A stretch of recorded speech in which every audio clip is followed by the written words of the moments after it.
ইমন তামিম থাকছেন, তাদের সঙ্গে কারা থাকবেন ব্যাকআপ হিসেবে? মিডল অর্ডারে কাকে সুযোগ দিবে বাংলাদেশ? পেসার হিসেবে কাদের জায়গা হচ্ছে দলে?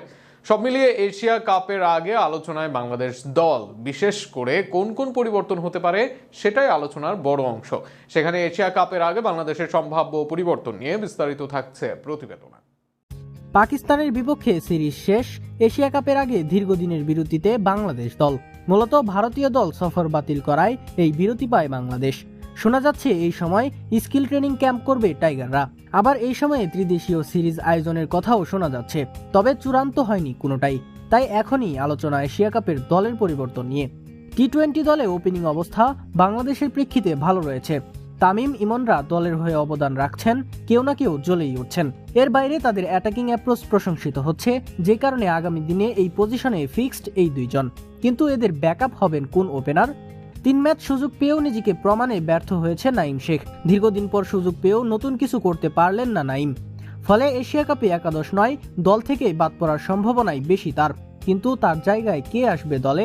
আলোচনায় আছে জাকির হাসানের নাম। এই বাঁহাতি ব্যাটসম্যানকে ব্যাকআপ রাখার পক্ষে অনেকেই। এছাড়া সৌম্য সরকারের নাম বলছেন অনেকে। শেষ পর্যন্ত এদের কেউ আসতে পারেন দলে। যদি সেটা না হয় তবে লিটন দাসী হতে পারেন ব্যাকআপ ওপেনার। সেক্ষেত্রে মিডল অর্ডারে একাধিক বিকল্প নিতে পারে বাংলাদেশ দল। মহিদুল ইসলাম অঙ্কনকে নিয়ে আলোচনা অনেক দিন ধরেই, যদিও এশিয়া কাপের মঞ্চে এসে অঙ্কনের অভিষেক হবে কিনা সেটাও অনেকের প্রশ্ন।